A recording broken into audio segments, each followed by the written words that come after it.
Hi, my name is Michael Decker. I am a lawyer within the law offices of Cohen Decker, Pex, and Brosh.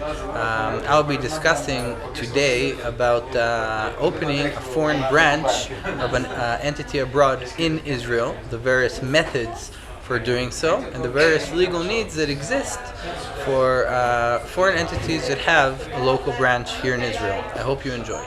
Well, anyway, there are three options to register a company in Israel as a foreign entity or a foreign investor that wants to have a company.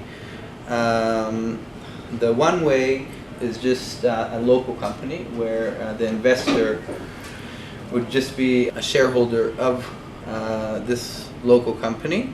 The second way would be for a foreign entity to be a shareholder here of an Israeli company, which we would call that a subsidiary, because basically the foreign entity would have a daughter company here and the foreign entity would own this daughter company. And the third way is in accordance with section 346 to the Companies Law of 1999.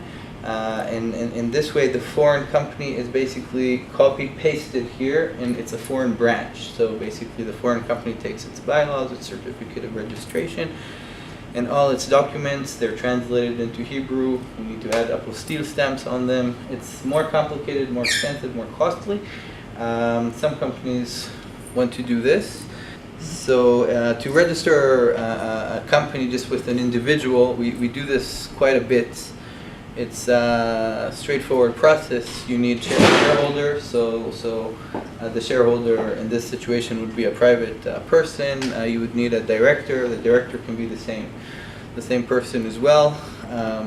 You need to pay just a registration fee here, 2,606 shekels.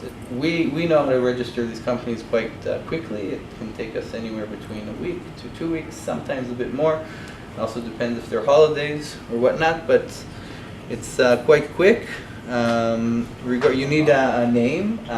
We usually suggest to give 3 optional names, because if the name is taken, then that could be a problem. So regarding objectives and purposes, we usually suggest just to have it for any legal purpose.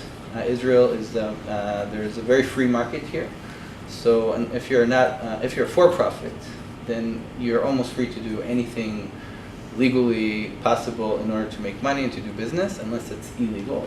The foreign branch, I explained a bit.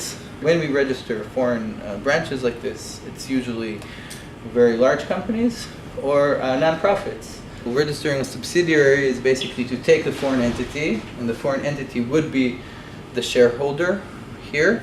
In order to do this, basically we would need the certificate of registration and the bylaws. If you want to initially register a subsidiary with the foreign entity as the shareholder, then you would need to translate all these documents and submit them to the registrar of companies.